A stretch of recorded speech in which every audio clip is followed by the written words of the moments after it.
সূর্যদেবের রথে ৭টি ঘোড়া কেন? মানে সূর্যদেব তার রথ, তার ৭টি ঘোড়া, এই বিষয়টা কিন্তু আমাদের কাছে ভীষণ অজানা একটা বিষয়। নাসা এখন অনেক কিছু আবিষ্কার করছে, কিন্তু এই নাসার আবিষ্কারের আগের থেকেও তার মানে আমাদের পূর্বপুরুষরা অনেক কিছু আবিষ্কার করে গেছে। এই ৭টি রঙকেই ৭টি ঘোড়া বলে ইন্ডিকেট করা হচ্ছে। প্রত্যেকটা গ্রহেরই বিভিন্ন দিনের বিভিন্ন সময়ের বিভিন্ন অনেক পৌরাণিক গল্প আমরা জানি, এবং এগুলো সবই সায়েন্টিফিক্যালি হয়ে এসছে।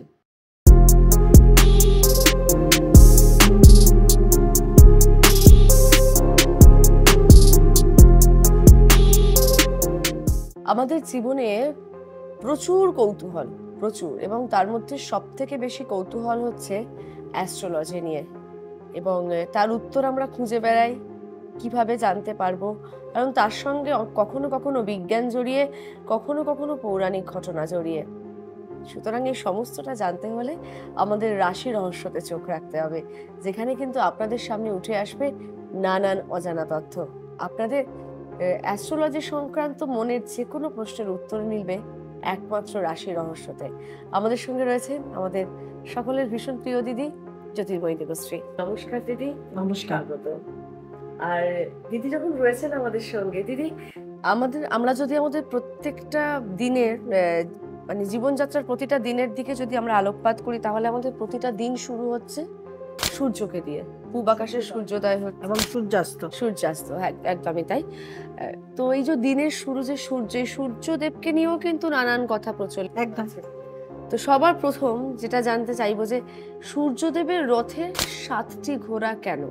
মানে সূর্যদেব তার রথ, তার 7টি ঘোড়া, এই বিষয়টা কিন্তু আমাদের কাছে ভীষণ অজানা একটা বিষয়। তো একটু এই সঙ্গে তোমার আরেকটা আমি যুক্ত করে দিই। একটা জিনিস দেখো, এখন আমাদের যে নাসা এখন অনেক কিছু আবিষ্কার করছে, কিন্তু এই নাসার আবিষ্কারের আগের থেকেও তার মানে আমাদের পূর্বপুরুষরা অনেক কিছু আবিষ্কার করে গেছে। মানে এর সঙ্গে এটা যুক্ত, সেই জন্য আমি এই মানে এটা বললাম তোমাকে। এই যে সূর্যের যে 7টি ঘোড়া কেন বলে? সূর্যের যে 7টি রং, মানে এটা নাসার আবিষ্কৃত হয়েছে যে সূর্যের 7টি রং, মানে যেটাকে রামধনু বলা হয়। রামধনুতে 7টি কালার থাকে। সেই 7টি কালার আমরা চোখে দেখতে পাই না আমরা, কিন্তু ওটা আলাদা আলাদা ভাবে যদি সায়েন্টিফিক্যালি বিশ্লেষণ করা হয়, 7টি রং একসঙ্গে মিশে আমাদের এই পৃথিবীতে আসে। একদমই তাই না? মাঝে মাঝে সেটা প্রকট হয়। তো এই 7টি যে রং আসে, এই 7টি রং মিলেই কিন্তু 7টি ঘোড়া। আচ্ছা, এই 7টি রংকেই 7টি ঘোড়া বলে ইন্ডিকেট করা হচ্ছে। বেনিয়া সহকলা যেটা বলো, সেটা হচ্ছে এই 7টি ঘোড়া ইন্ডিকেশন করা হচ্ছে। তার মানে এখান থেকে কিন্তু বোঝা যাচ্ছে যে সায়েন্স এবং অ্যাস্ট্রোলজি কিন্তু মিলেমিশে। একদম।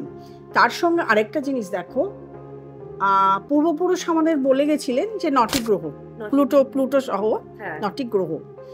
তো এই যে 9টি গ্রহ আমরা দেখি, মানে আমাদের যে যখন চার্ট তৈরি হয়, কোনো একটা জন্ম ছক তৈরি হয়, কোনো একটা বাচ্চা শিশু জন্ম হয়, সেই জন্ম সময় দিয়ে যে চার্টটা তৈরি হয়, সেখানে কিন্তু এই 9টি গ্রহেরই খেলা থাকে, তাই তো?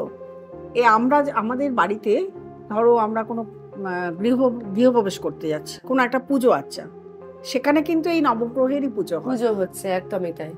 এই আবিষ্কার কিন্তু নবগ্রহ, এই নাসা যে যখন থেকে পাঠিয়েছে তার আগের থেকেই এগুলো হয়ে আছে, তাই না? নবগ্রহের যে পুজো হচ্ছে, ধরো কোনো বাড়িতে কেউ মারা গেছেন, তো তার বাড়িতে যে অশুভ প্রভাব কাটাতে গেলে তখন কিন্তু সেখানেও নবগ্রহের পুজো হচ্ছে।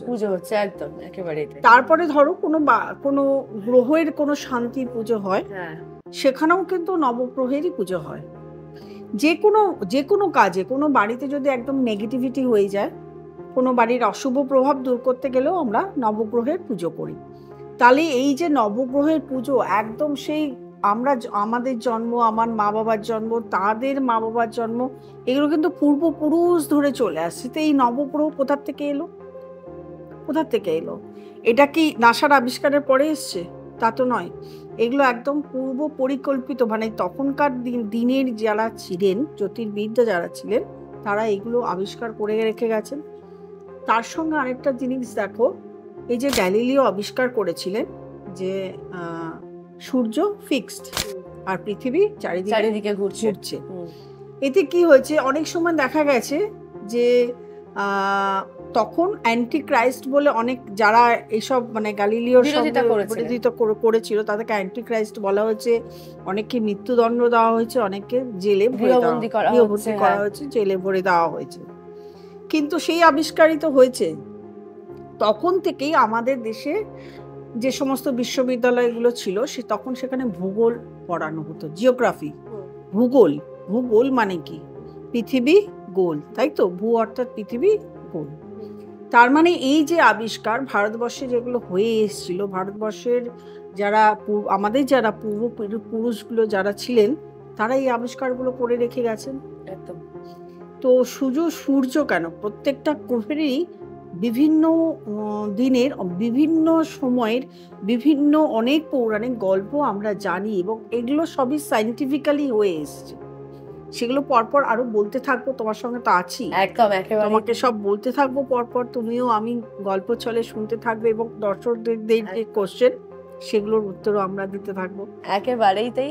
আমাদের আড্ডা, আমাদের গল্প মানে কিন্তু আপনাদের অনেক অজানা প্রশ্নের উত্তর দিয়ে দেওয়া, তবে ওই নির্দিষ্ট সময়ে ধরে আমাদের চলা।